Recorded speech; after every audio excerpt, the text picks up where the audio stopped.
After years of being worked like a full-time employee by his own parents, Ryan's world might finally be shutting down. The uploads are slowing. The thumbnails look recycled, and the kid who once smiled through every unboxing barely even shows up anymore. For the first time in a decade, it actually looks like Ryan's free. No more brand deals, no more forced smiles over slime and toy cars, no more fun that feels suspiciously like child labor. Ryan Kaji might finally get to be what he's never been allowed to be, a regular teenager. And honestly, it's about time. Ryan's not that little kid with the squeaky voice anymore. He's grown. Deep voice, taller, acne kicking in. Probably figuring out how to talk to girls, join a team, live a normal high school life. But on camera, he's still being forced to act like he's 5. Still pretending to be excited about toys made for toddlers. You can see it on his face, that silent, please let this end look. The awkward half smile that screams, I'm too old for this. It's painful to watch. This kid's going through puberty while his parents are making him film Let's Learn About Colors, like it's still 2016. Imagine trying to be normal at school when your classmates can just pull up videos of you wearing a superhero cape yelling, let's learn the alphabet. There's no coming back from that. It's not just embarrassing, it's identity crushing. How do you build confidence when the internet only knows you as the toy kid? Ryan's body language says it all. That spark he had when he was small, gone. Replaced with that same exhausted energy you see from people clocking in for a job they hate. Every reaction feels forced, every smile rehearsed. It's not playtime anymore, it's a shift, and Ryan's been clocked in since he was 3 years old. What makes it worse is that his parents act like nothing's changed, still filming him like he's the same happy 6-year-old unboxing Play-Doh, completely ignoring the fact that he's now a teenager who probably just wants to play Call of Duty, hang out with friends, and be left alone. And look, the internet noticed. Everyone did. For years now, people have been calling this out. TikToks, tweets, YouTube essays all echoing the same thing. Let Ryan go. The tone has shifted from, aw, so cute, to wait, isn't this child labor? Ryan's been doing this since he was 3. That's over a decade of cameras, contracts, sponsorships, all before he even hit high school. He grew up on set, literally born into content. Most kids come out of the womb ready to nap and drink milk. Ryan came out ready to film. But things are finally changing. The uploads are rare, the thumbnails lazy, and when Ryan does appear, it's barely for a few seconds. He mumbles a couple of lines, smiles, then dips. The rest of the video? Just filler, recycled clips, or random skits with other kids. That's how you know the end's near. No big goodbye, no final unboxing, just a slow, quiet fade out the same way overworked stars eventually vanish from the spotlight. And honestly, that's good, because for once, his parents aren't milking a farewell video or staging a fake tearful goodbye. They're just letting it die out naturally, probably because they know it's over. A few months back, Ryan's parents actually admitted in an interview that their focus now is his education.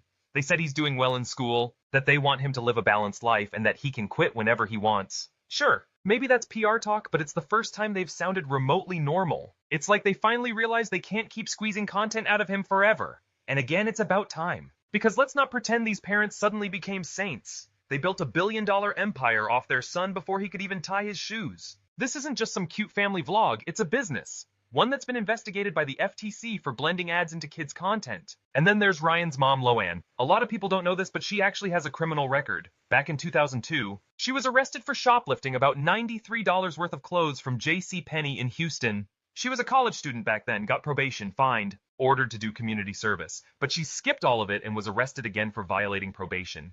And look, people make mistakes, that's fine. But the irony is hard to ignore. From stealing clothes to stealing childhoods, the rise and fade of Ryan's world. It started with a camera, some toys, and a little boy named Ryan. Back then, it was all fun unboxing surprise eggs, reviewing Lego sets, giggling over toy cars. His smile was real, his excitement contagious. Millions of kids tuned in every day to watch him play, but somewhere along the way that playtime became production time. The toys stopped being toys. They became props, and the family, they became a brand.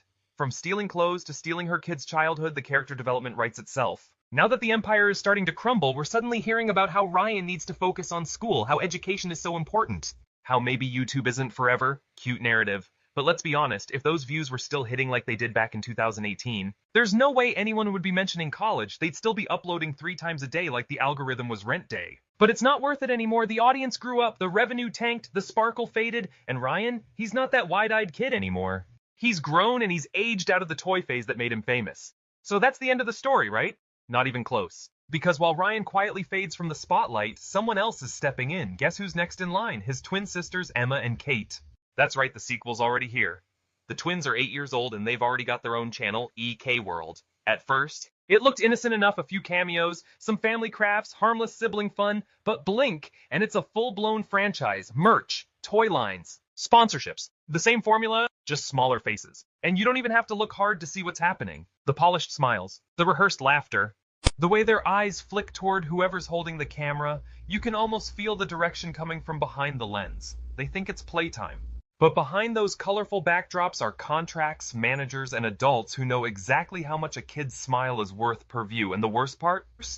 There are no rules stopping this. Hollywood has child labor laws, limited hours, mandatory trust funds, on-set teachers. Protections to make sure child actors don't lose their childhoods to the spotlight. YouTube doesn't. If your parents want to film your entire life for profit, no one's coming to stop them. No labor limits, no savings account requirements. No oversight, just content, content, content. So yeah, it's dark.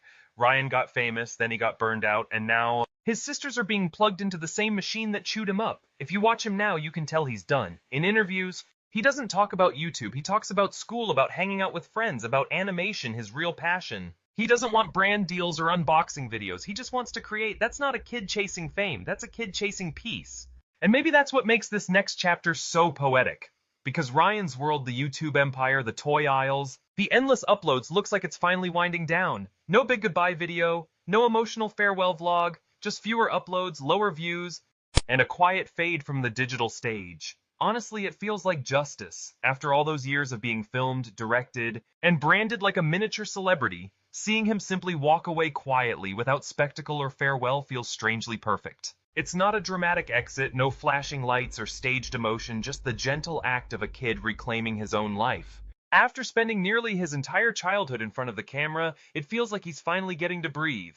Now he's in school. He's hanging out with friends who know him as Ryan, not as a YouTube sensation. He's not pretending to adore toys meant for kindergartners or reading lines written by adults trying to sound like a child. He's living a life that's not edited, not monetized, not uploaded for millions to watch. He's growing up and maybe for the first time, doing it on his own terms. If this really is the end of Ryan's world, then it's the ending he deserves. No clickbait farewell, no tearful goodbye, no one last unboxing, just a quiet fade out, a kid slipping from the digital stage and stepping into reality because honestly he's done his time. His parents made their millions many times over. The brand built an empire off his childhood wonder. The sponsors came, the merch flew off shelves, and the clicks kept rolling in. But somewhere along the way, the kid behind the camera grew up. And now, it's time to let him go. Let him sleep in. Let him miss a deadline. Let him play games without a camera capturing every moment. Let him make mistakes that aren't public. Let him exist without the constant demand to perform. Because the real twist here isn't that Ryan's quitting, it's that he's finally free. After years of being the product, he finally gets to be the person. Maybe that's the most beautiful ending of all. Not fame, not fortune, but freedom. Ryan's world may be ending, but Ryan's life is just beginning. Let him have it.